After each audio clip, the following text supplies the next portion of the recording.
नमस्कार, मैं ऋचा सिंह और आप देख रहे हैं सी न्यूज भारत। वक्त हो चुका है यूपी बुलेटिन का, जहां शुरुआत करेंगे कन्नौज से। दलित बस्ती के रास्ते की समस्या को लेकर योगी सेना के राष्ट्रीय संगठन मंत्री पवन पांडे ने आवाज उठाई है और साथ ही बात होगी उन्नाव की, जहां जयप्रकाश नारायण सर्वोदय विद्यालय में अव्यवस्थाओं से नाराज सैकड़ों छात्र छात्राओं ने उग्र प्रदर्शन किया है। ऐसी तमाम खबरों पर करेंगे विस्तार से चर्चा। इगलास नगर में करवन नदी की ओर जा रहे गिंदौली राजवा नाले के ऊपर निजी पुल बनाए जाने की शिकायत को नजरअंदाज करने और नाले की सफाई वर्ष 2027 में कराए जाने की बात कहे जाने से सवाल खड़े हो रहे हैं। नाले के ऊपर दुकान और मकान मालिकों द्वारा जगह जगह निजी पुल बनाकर नाले को पाट दिया गया है। सवाल है कि ये पुल किसके आदेश पर बनाए गए और नाले की सफाई आखिर कैसे होगी। साथ ही नाले की पटरियां कहां हैं। बताया गया कि अनाज मंडी की ओर से गोंडा तिराहा होते हुए अलीगढ़ मार्ग पर एक साइड से करवन नदी के लिए जा रहे गिंदौली राजवा को गोंडा तिराहे से सोमवार वाली पैट तक कई जगहों पर निजी पुल बनाकर पाट दिया गया है। मामले की जानकारी नवागत ज्वाइंट मजिस्ट्रेट आयुष जायसवाल को दी गई, जिसके बाद उन्होंने सिंचाई नहर विभाग के अधिकारी कल्पना यादव से वार्ता की। अधिकारी ने पहले ये कहते हुए मामला नगर पंचायत का बताया, लेकिन बाद में कहा कि वर्ष 2025 में नाले की सफाई कराई गई थी और अब वर्ष 2027 में सफाई कराई जाएगी। वही सवाल उठ रहा है कि नाले पर अवैध पुल आखिर किसके आदेश पर बनाए गए। आरोप है कि वर्ष 2025 में नाले की वास्तविक सफाई नहीं हुई, बल्कि सफाई के नाम पर औपचारिकता पूरी की गई। दूसरा सवाल ये है कि नाले की दोनों तरफ की पटरियां आखिर गई कहां और आज भी नाला सिल्ट व कीचड़ से अटा पड़ा है। ऐसे में सिंचाई विभाग इस ओर से मूक दर्शक क्यों बना हुआ है। इगलास से सी न्यूज संवाददाता इंद्रजीत प्रेमी की रिपोर्ट। खबर देवरिया से है, जहां बीआरडी पीजी कॉलेज कैंपस के कृषि कीट विज्ञान विभाग के शोध छात्र दिलीप कुमार निषाद को दीनदयाल उपाध्याय गोरखपुर विश्वविद्यालय से पीएचडी की उपाधि प्रदान की गई है। दिलीप कुमार ने studies on incident of major insect pest of okra and their management under Terai region of eastern Uttar Pradesh विषय पर शोध किया। साक्षात्कार के बाद उन्हें पीएचडी की उपाधि मिली। उनकी इस उपलब्धि पर बीआरडी पीजी कॉलेज के प्राचार्य डॉक्टर प्रताप नारायण सिंह, विभागाध्यक्ष प्रोफेसर रजनीश पटेल सहित अन्य शिक्षकों ने खुशी व्यक्त करते हुए उन्हें बधाई दी है। देवरिया से सी न्यूज संवाददाता रवि प्रकाश बादल की रिपोर्ट।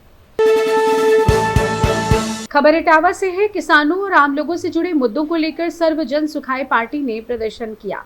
राष्ट्रीय अध्यक्ष शिव प्रसाद यादव के नेतृत्व में सैकड़ों कार्यकर्ताओं और पदाधिकारियों ने प्रदर्शन के बाद मुख्यमंत्री के नाम 9 सूत्रीय ज्ञापन जिलाधिकारी को सौंपा। पार्टी ने मांगे पूरी नहीं होने पर बड़े जन आंदोलन की चेतावनी दी। ज्ञापन में किसानों के लिए फार्मर रजिस्ट्री की अनिवार्यता समाप्त करने, नकली खाद बीज और कीटनाशक बेचने वालों पर कार्रवाई, सरकारी विद्यालयों में शिक्षा व्यवस्था सुधारने और शराब के ठेके बंद कर वहां सरकारी स्कूल खोलने की मांग की गई। इसके अलावा जौनपुर विश्वविद्यालय को मान्यता देने, किसानों को 20,000 रुपए मासिक वृद्धावस्था पेंशन देने, नगर पालिका कर्मचारी स्वर्गीय राजीव यादव के मामले में दोषियों पर कार्रवाई और पीड़ित परिवार को आर्थिक सहायता देने की मांग भी शामिल है। इस दौरान राष्ट्रीय अध्यक्ष शिव प्रसाद यादव, जिला अध्यक्ष विनय यादव सहित सैकड़ों कार्यकर्ता और पदाधिकारी मौजूद रहे। इटावा से सी न्यूज संवाददाता देवेंद्र सिंह की रिपोर्ट। गोरखपुर जिले में आबकारी नियमों की कथित अनदेखी का मामला सामने आया है। रेलवे स्टेशन स्थित मालकिन होटल के बगल वाली गली में रात के समय अंग्रेजी शराब की कथित ब्लैक बिक्री किए जाने का आरोप लगाया गया है। सी न्यूज भारत की टीम ने मौके पर पहुंचकर मामले की पड़ताल की। इस दौरान हिडन कैमरे में कथित तौर पर अंग्रेजी शराब की बिक्री से जुड़े कुछ लोग नजर आए। स्थानीय लोगों का आरोप है कि शराब की दुकान बंद होने के निर्धारित समय के बाद भी गली में शराब की बिक्री जारी रहती है। मामले को लेकर सवाल उठ रहे हैं कि यदि ये गतिविधि लगातार होती है तो स्थानीय प्रशासन और आबकारी विभाग की निगरानी की व्यवस्था क्या है। हालांकि कथित अवैध बिक्री और किसी अधिकारी के संरक्षण के आरोपों की स्वतंत्र पुष्टि अभी नहीं हुई है। अब मांग है कि आबकारी विभाग मौके पर जांच करे और शराब की बिक्री से जुड़े दस्तावेजों तथा निर्धारित समय के बाद बिक्री के आरोपों की जांच कर सच्चाई सामने लाए। सी न्यूज भारत की पड़ताल के बाद हम निगाहें स्थानीय प्रशासन और आबकारी विभाग की कार्यवाही पर टिकी हुई है। गोरखपुर से सी न्यूज संवाददाता संतोष की रिपोर्ट। खबर जौनपुर से, जहां शादन मेन रोड पर बुधवार सुबह करीब 6 बजे अज्ञात ट्रक की टक्कर से विद्युत पोल पूरी तरीके से क्षतिग्रस्त हो गया। हादसे के बाद ट्रक चालक वाहन लेकर मौके से फरार हो गया। टक्कर के बाद आसपास के लोगों में अफरा तफरी मच गई। गनीमत ये रही कि घटना के समय पोल के आसपास कोई व्यक्ति मौजूद नहीं था, जिससे बड़ा हादसा टल गया। घटना में किसी के हताहत होने की सूचना नहीं है। सूचना मिलते ही विद्युत विभाग के कर्मचारी मौके पर पहुंचे और स्थिति का जायजा लिया। स्थानीय लोगों ने क्षतिग्रस्त पोल को हटाकर नया पोल लगाने के साथ ही सड़क किनारे लगे अन्य विद्युत पोलों की जांच कराने की मांग की है। भारी वाहनों की आवाजाही को देखते हुए लोगों ने संवेदनशील स्थानों पर सुरक्षा के इंतजाम करने की भी मांग की है। वहीं अज्ञात ट्रक की पहचान के लिए आसपास लगे सीसीटीवी कैमरों की फुटेज खंगाले जाने की संभावना है। जौनपुर से सी न्यूज संवाददाता दिवाकर मिश्रा की रिपोर्ट। कन्नौज के तिरवा तहसील क्षेत्र के मौजा अटारा स्थित इनायतपुर गांव में दलित बस्ती के रास्ते की समस्या को लेकर योगी सेना की राष्ट्रीय संगठन मंत्री पवन पांडे आगे आए। आरोप है कि गांव की कुछ अराजक तत्वों ने दलित बस्ती के कच्चे रास्ते की जमीन को जोत दिया, जिससे ग्रामीणों के आवागमन में परेशानी हो रही है। पवन पांडे की अगुवाई में दर्जनों ग्रामीण जिलाधिकारी कार्यालय पहुंचे और मामले की शिकायत दर्ज कराई। ग्रामीणों ने डीएम से जोती गई जमीन को कब्जा मुक्त कराकर रास्ते का निर्माण कराने की मांग की। ग्रामीणों का कहना है कि रास्ता बंद होने से उन्हें रोजमर्रा के आवागमन में भारी दिक्कतों का सामना करना पड़ रहा है। ग्राम सभा इनायतपुर पड़ती है कन्नौज, उसमें दबंगों द्वारा जो हमारे दोहरे समाज के लोग रहते हैं उनका रास्ता बंद कर दिया है। और ऐसी बरसात में ये जो हमारे जनता है वो कैसे निकलेगी। इससे पहले भी एक बार ये लोग आए थे, इनने एसडीएम साहब को लिखित में शिकायत दी थी, लेकिन ये जो प्रशासन का है, जो भी लोग जाते हैं उनका ये ढीला रवैया रहता है, जिससे कहीं ना कहीं सरकार की छवि बदनाम हो। मैं केवल आपके माध्यम से एक बात बताना चाहता हूँ, अगर इन लोगों का 5 दिन में रास्ता नहीं खुलाया गया तो इसमें एक जन आंदोलन होगा, उसके जिम्मेदार यहाँ का प्रशासन होगा। किन लोगों ने रास्ता रोका? मुस्लिम समाज के लोग हैं जिन्होंने दीवार खड़ी कर दी है। अब ये लोग बताइए, जो 50 परिवार हमारे रहते हैं ये कैसे निकलेंगे। ये दबंगई और उसके बावजूद भी एक बार एसडीएम को ये लोग दे आए हैं, उसमें क्या हुआ? कहीं ना कहीं ये लोग जानबूझ के खानी पूरी करते हैं, जिससे सरकार की छवि खराब हो। ऐसे अधिकारियों को योगी सेना कतई बख्शेगी नहीं। अगर जो भी जहां पे जाना पड़ेगा हम लोग जाएंगे और उसके खिलाफ कार्रवाई कराएंगे। कन्नौज से सी न्यूज संवाददाता सीबू सैनी की रिपोर्ट।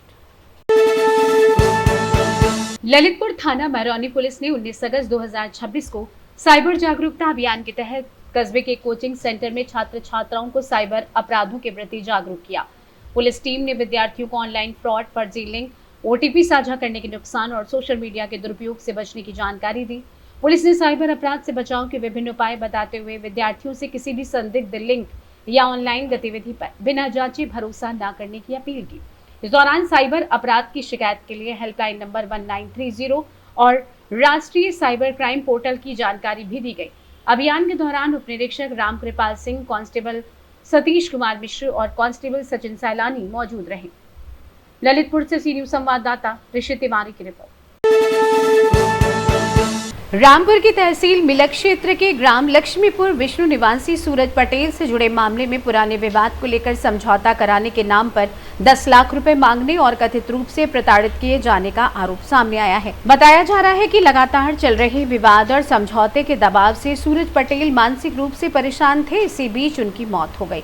घटना की सूचना से परिवार में कोहराम मच गया। परिजनों ने मामले की निष्पक्ष जांच की मांग की है। पुलिस जांच के बाद ही स्पष्ट होगा कि विवाद की वास्तविक वजह आखिर क्या थी और 10 लाख रुपए मांगने व प्रताड़ना के आरोपों में आखिर कितनी सच्चाई है।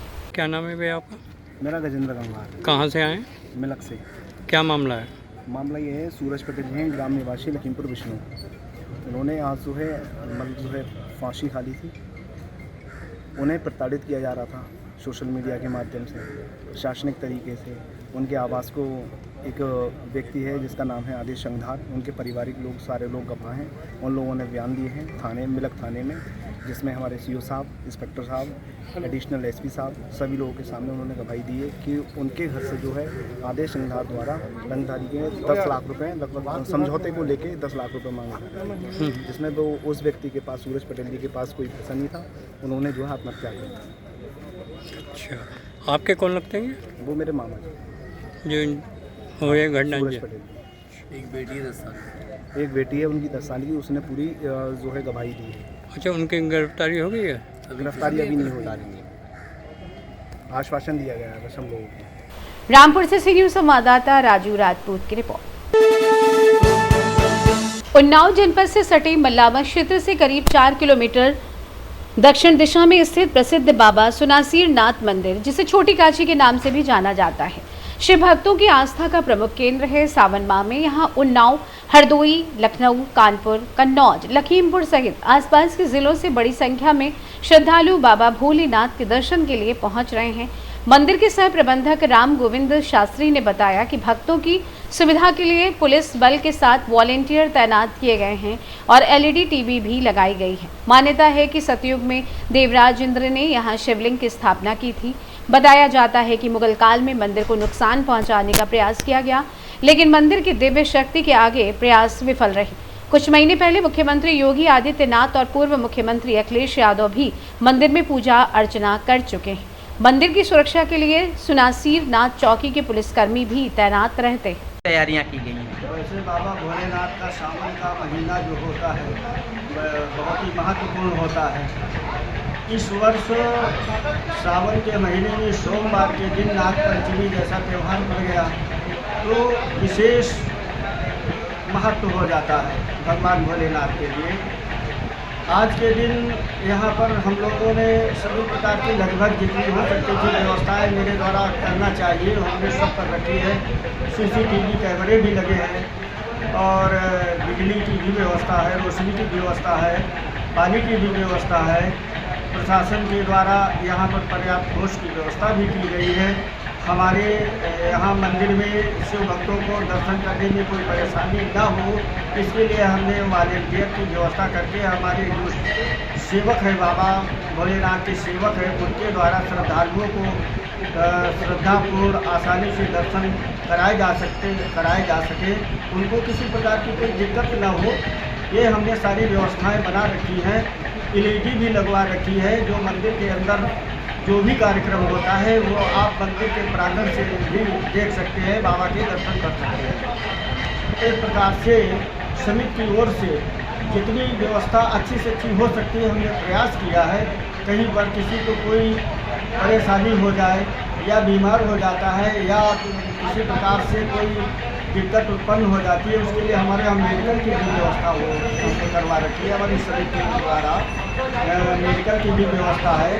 उसमें बुखार आ जाए या कोई बीमारी हो जाए या भीड़ में गर्मी के कारण कोई चोट लग जाए तो उसके ट्रीटमेंट की भी व्यवस्था हमारे मेडिकल के द्वारा डॉक्टरों की टीम यहाँ हमने लगा रखी है।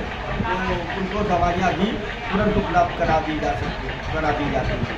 महाराज जी, गत वर्ष की अपेक्षा इस वर्ष भक्तजनों की भीड़ कैसी क्या है? देखा जाए तो वैसे तो आप लगभग मेरी समझ से आप प्रतिवर्ष यहाँ बाबा के भक्त आप भी हैं, प्रतिवर्ष आते हैं और देखते भी हैं। तो जो हमारा दूसरा सोमवार था वो अगर हम देखें तो तीसरे सोमवार जैसी भीड़ दूसरे सोमवार में हुई। आज बरसात होने के कारण कुछ भीड़ हल्की रही, परंतु जो श्रद्धा दिखलाई पड़ रही है बाबा भोलेनाथ के प्रति वो पिछले वर्ष की अपेक्षा कुछ अधिक, जैसे कल तक देते हैं संडे था, लेकिन हमारे यहाँ सोमवार जैसी ही भीड़ रही और बराबर दर्शनार्थी आते रहे। लाखों की संख्या में कल संडे के दिन दर्शन किए। आज कुछ बरसात होने के कारण हल्की सी भीड़ कम हो गई है, लेकिन फिर भी श्रद्धालु भगवान इंद्र के द्वारा बरसात जो होती रही है उसे हम अभिषेक ही मानेंगे। श्रद्धालु अभिषेक करते हुए और बरसात के अंतर्गत भी भगवान का पूजन करते रहे। कांवड़िया आते हैं, अपनी कांवड़ को चढ़ाए हैं, पूजा की है और उनसे अपना मनोरथ रखा, उनसे प्रार्थना की कि हमारे जीवन में खुशहाली प्रदान करे बाबा भोलेनाथ। जो अपना मनोरथ लेकर आते हैं उनका मनोरथ प्रभु हमारे सुनासीर नाथ बाबा पूर्ण करते हैं। बाबा सुनासीर नाथ के विषय में तो आप पहले से ही जानते हैं, ये कोई नहीं बता सकता कि ये कब स्थापना हुई, ये कोई नहीं बता सकता, क्योंकि ये सनातनी है।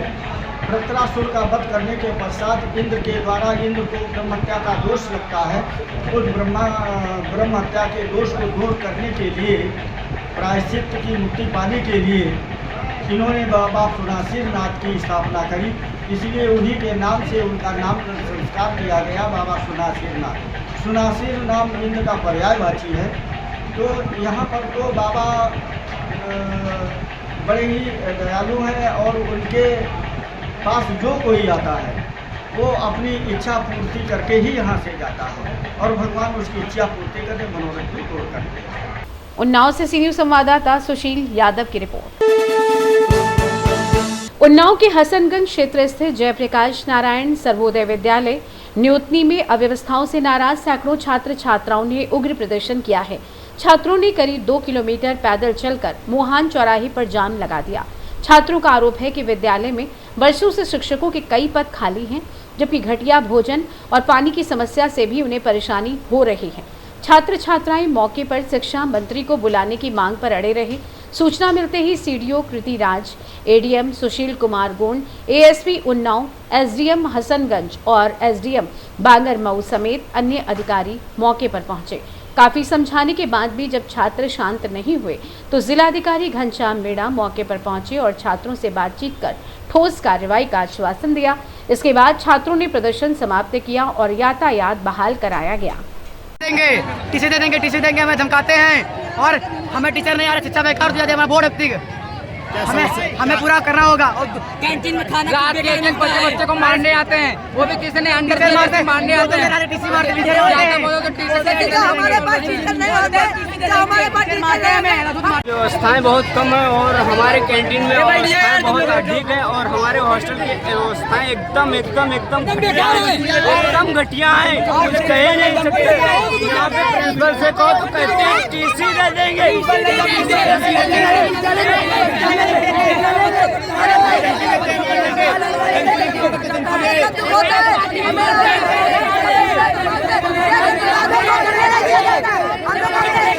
उन्नाव से सी न्यूज़ संवाददाता सुशील यादव की रिपोर्ट। फिलहाल के लिए इस खास बुलेटिन में बस इतना ही। देश दुनिया की तमाम बड़ी खबरों को जानने के लिए जुड़े रहिए सी न्यूज़ भारत के साथ। हर खबर आपके साथ, आपके हाथ।